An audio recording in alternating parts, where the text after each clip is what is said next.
माता, रिवॉल्वर नहीं राइफल लेनी चाहिए सबको।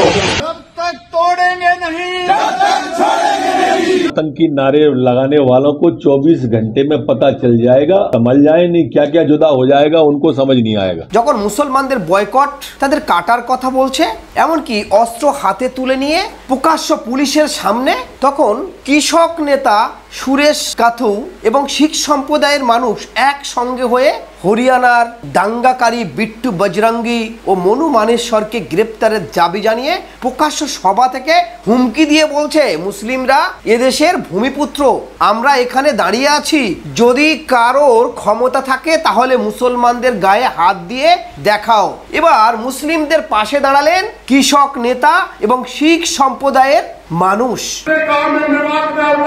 ये सबसे बड़े दंगे के भड़काने के कारण है, इसलिए हमारी मांग है इनके सहित अगर किसी और ने भी आज भी अगर किसी ने वीडियो गलत डाली या किसी ने किसी समाज को धमकी दी कि हम उनको वहां नहीं रहने देंगे, सबको सबके खिलाफ कार्रवाई हो, सबकी गिरफ्तारी हो।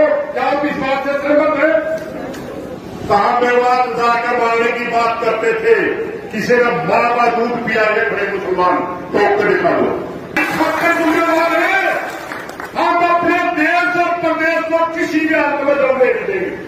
ভারতবর্ষ সার্বভৌম দেশ, মানুষত্ব দেশ, গণতন্ত্র দেশ। আজ সেই গণতন্ত্র যখন বিপন্ন হচ্ছে, সংখ্যালঘু মুসলমান, দলিত, আদিবাসীদের উপর অত্যাচার হচ্ছে, এবারে দাঁড়াতে দেখা গেল তাদের পাশে শিখ এবং কৃষক নেতাদের। ইসলাম বিদ্বেষী পোস্ট করাকে কেন্দ্র করে মধ্যপ্রদেশে যারা রতনলালে একটি থানার সামনে ইসলামের অবমাননার অভিযোগে আপত্তিকর সোশ্যাল মিডিয়ায় পোস্টের প্রতিবাদে বিক্ষোভ করেছে, বিক্ষোভকারীরা তার অ্যাকাউন্ট থেকে আপত্তিকর বিষয়বস্তু পোস্ট করা, নামহীন মেয়েটির বাসভবন ভেঙে ফেলা সহ কঠোর শাস্তির আহ্বান জানিয়েছেন। এটাই মুসলমানদের বড় অপরাধ হয়ে দাঁড়িয়েছে বিজেপি শাসিত মধ্যপ্রদেশের স্বরাষ্ট্রমন্ত্রী মনোত্তর মিশ্রের কাছে। ভাবতে পারেন, মুসলমানদের বিরুদ্ধে এফআইআর দায়ের করা হয়েছে। স্বরাষ্ট্রমন্ত্রী মিশ্র বলেছেন, এনএসএ আরোপ করা হয়েছে মুসলমানদের বিরুদ্ধে। মধ্যপ্রদেশ রাজ্যের স্বরাষ্ট্রমন্ত্রী মনোত্তর মিশ্র ঘোষণা করেছেন মুসলিম ব্যক্তিদের বিরুদ্ধে একটি এফআইআর দায়ের করা হয়েছে, কারণ তারা মুসলমান হয়ে এদেশে তাদের বিরুদ্ধে যতই লাঞ্ছনা হোক, বঞ্চিত হোক, তাদের ইসলাম ধর্ম অবমাননা হোক, তারা কিছুই বলতে পারবে না। মিশ্র তাদের সন্ত্রাসী ঘোষণা বলে অভিহিত করেছেন এবং আশ্বস্ত করেছেন যে অপরাধীদের গ্রেপ্তারের পরে জাতীয় নিরাপত্তা আইনে এনএসএ ধারাগুলি তাদের আরোপ করা হোক। नारे लगे और को लेकर अभी हिंदू संगठन और एक बात मैं बता दूं कि ये राजस्थान नहीं है और न कांग्रेस की सरकार है, ये मध्य प्रदेश है। और ऐसे आतंकी नारे लगाने वालों को 24 घंटे में पता चल जाएगा, समझ जाए नहीं क्या क्या जुदा हो जाएगा, उनको समझ नहीं आएगा।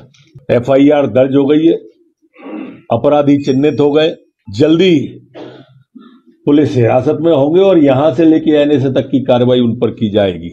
দ্বিচারিতা দেখুন, কি এই দ্বিচারিতা! মুসলমানদের বিরুদ্ধে ভারতবর্ষের বিভিন্ন রাজ্যের মন্তব্য, কখনো জয় শ্রীরামের নাম করে পেটানো হচ্ছে, এমনকি দেশের গাদ্দার বলে তাদেরকে আখ্যা দেওয়া হচ্ছে, মুসলমানদের প্রকাশ্য কাটার কথা বলা হচ্ছে, মুসলিমদের বিরুদ্ধে অস্ত্র হাতে তুলে নেওয়ার কথা বলছে।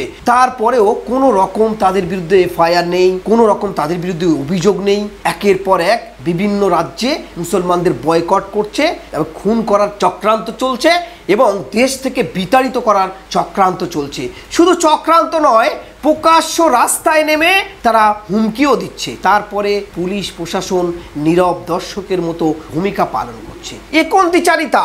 আর মুসলমানদের বিরুদ্ধে যখন কেউ কথা বলছে, তারা যদি একটু প্রতিবাদ করে, তাদের বিরুদ্ধে জামিন অযোগ্য ধারায় একাধিক মামলা, কেস, তাদেরকে একেবারে জর্জরিত করা হচ্ছে। সত্যি এটাই ভারতবর্ষের গণতন্ত্র? স্বরাষ্ট্রমন্ত্রী মিশ্র বিরোধী কংগ্রেস দলকে আরও নিন্দা করে বলেন, এটা মধ্যপ্রদেশ, রাজস্থান নয়, এটি কংগ্রেসের নয়, এটি বিজেপি সরকারের। যারা এই ধরনের বিতর্কিত স্লোগান দিচ্ছেন তাদের সাবধান হওয়া উচিত, অন্যথায় কঠোর শাস্তির ব্যবস্থা তিনি করবেন। হুঙ্কার দিচ্ছেন মুসলমানদের বিরুদ্ধে, যেমন সাধারণ মানুষ দিচ্ছেন ঠিক তদ্রূপভাবে নেতা মন্ত্রী যারা সংবিধানের দায়িত্বে আছেন তারাও দিচ্ছেন। ভারতবর্ষে মুসলমানদের নির্যাতনের বিভিন্ন রকমভাবে তালিকা তৈরি করে নির্যাতন করা চলছে। তার আরেকটি উদাহরণ হচ্ছে মধ্যপ্রদেশ। ইসলাম অবমাননার কারণের বিরুদ্ধে মুসলমানরা সোচ্চার হলে মোহাম্মদ সাবির নামে 20 বছর বয়সী এক ব্যক্তিকে 376 আইপিসি এর অধীনে 20 বছরের সশ্রম কারাদণ্ড দিয়েছে। কিন্তু ভারতবর্ষের প্রশাসনের সামনে অস্ত্র হাতে নিয়ে প্রকাশ্য ধর্মগুরুরা গোরক্ষকের নামে তারা প্রকাশ্য রাস্তায় নেমেছে। ভারতবর্ষে এ কেমন বিচারেতা দেখুন, প্রশাসনের সামনে প্রকাশ্য অস্ত্র হাতে নিয়ে রাম রাম চিল্লায়েঙ্গে, মূল্যে কাটে যায়েঙ্গে এবং বয়কটের কথা বলছে প্রশাসনের উপস্থিতিতে। এর বিরুদ্ধে এই উগ্র হিন্দুত্ববাদী নেতা তাদের বিরুদ্ধে কিন্তু একটাও এফআইআর তো দূরের কথা, প্রশাসন পর্যন্ত তাদের কিছুই বলছে না। হরিয়ানায় ভয়াবহ দাঙ্গার পরেও গোরক্ষক দলের সদস্য আচার্য, যিনি বর্তমানে ধর্মগুরু হয়েছেন, আচার্য পুলিশের উপস্থিতিতে হিন্দু মহাপঞ্চায়েতে বক্তব্য করে বলছেন হিন্দু গ্রামগুলিতে কমপক্ষে 100টি অস্ত্র রাখা উচিত, তবে রিভলভার নয়, রাইফেলগুলির গুলির রেঞ্জ অনেক দূরত্ব যায়, তাই আপনারা রিভলভার লাগবেন না। এই ধর্মগুরু অর্থাৎ গোরক্ষক অর্থাৎ হিন্দু সম্প্রদায়দের ধর্মগুরু হয়ে বসে তিনি বলছেন রিভলভার নয়, রাইফেল রাখবেন, রাইফেলের গুলি অনেক দূর রেঞ্জ পর্যন্ত যায়। ভাবুন ভারতবর্ষের কোন ধর্মগুরুরা এসে বসে গেল। रिवॉल्वर नहीं, राइफल लेनी चाहिए सबको, क्योंकि रिवॉल्वर दूर तक पार नहीं करती। हम मेवात में आपके कम से कम 100 असले होते हैं, हमने कहा सब दूर गाड़ी करेंगे, इसलिए सब जगह जाते हैं।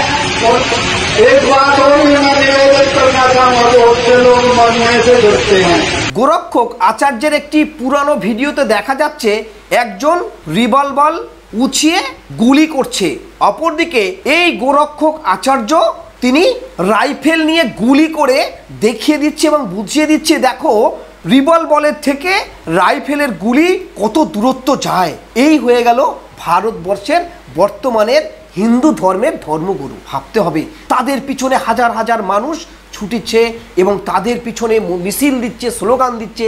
এটাই ভারতবর্ষের বর্তমানে কৃষ্টি কালচার, হিংসা বিদ্বেষ কারা তৈরি করছে সেটা একবারই সেই চিত্র দেখুন। 2014 সালের পরে ভারতবর্ষ থেকে সব থেকে বেশি বিফ এক্সপোর্ট হয়েছে বিদেশে। এক্সপোর্টের বিজনেসের সঙ্গে যারা যুক্ত তারা কিন্তু কেউ মুসলমান নয়, তারা কিন্তু ওই বিজেপি সরকারের আমলে বিজেপি থেকে তারা বিজেপির সঙ্গে থাকে এবং বিজেপির একাধিক লিডার তারা কিন্তু এই বিফ অর্থাৎ গরুর মাংস এক্সপোর্ট করেছে। সব থেকে বেশি বিফ এক্সপোর্ট হচ্ছে। তাহলে এই গোরক্ষক বাহিনী, এই ধর্মগুরু যারা এক্সপোর্ট করছে গরুকে কেটে অর্থাৎ বিফ বিদেশে এক্সপোর্ট করছে, তাদের বিরুদ্ধে কিন্তু একটা কথা বলছে না, মুসলমানদের বেছে বেছে গোরক্ষক বাহিনী তৈরি করে এটা এক সাইডে দেখাতে চাচ্ছে আর অপর সাইডে বিফ এক্সপোর্টে আগিয়ে রয়েছে ভারত। কিন্তু বিফ এক্সপোর্টাররা কারা?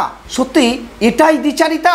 একদিকে মানুষকে হিংসা বিদ্বেষের মধ্যে ফেলে রেখে দিয়ে তারা বিফ এক্সপোর্ট করে বিজনেস করে যাচ্ছে। এই দ্বিচারিতার কারণে অসহায় মানুষ শোষিত হচ্ছে, নির্যাতিত হচ্ছে, নিপীড়িত হচ্ছে। হাজার হাজার মানুষের খোলা আকাশের নিচে বসবাস করতে হচ্ছে। মণিপুর থেকে আগুন, সেই আগুন এখনো পর্যন্ত থামছে না। হরিয়ানা গিয়ে সেই আগুন জ্বলছে, তারপরেও একাধিক হিন্দু ধর্মের ধর্মগুরু সেজে, গোরক্ষকদের ধর্মগুরু সেজে তারা প্রকাশ্য অস্ত্র হাতে তুলে নিতে বলছে, গ্রামে গ্রামে অস্ত্র নিতে বলছে এবং ট্রেনিং দিচ্ছে, বয়কট করছে, মুসলমানদের কাটার কথা বলছে। ঠিক সেই জায়গায় দাঁড়িয়ে কৃষক নেতা এবং শিখ নেতারা মুসলমানদের পাশে দাঁড়িয়ে তাদেরও হুঙ্কার চ্যালেঞ্জ ছুড়ে দিয়েছে যে মুসলমানরা এদেশের ভূমিপুত্র, তারা এদেশেই বসবাস করবে, কত ক্ষমতা আছে তোমাদের, এসো আমরা দেখবো, এদের গায়ে হাত দিয়ে দেখো। লড়াই লড়াই, হিংসা বিদ্বেষ এ আর থামবে না। এ কোন ভারতবর্ষে আমরা বাস করছি?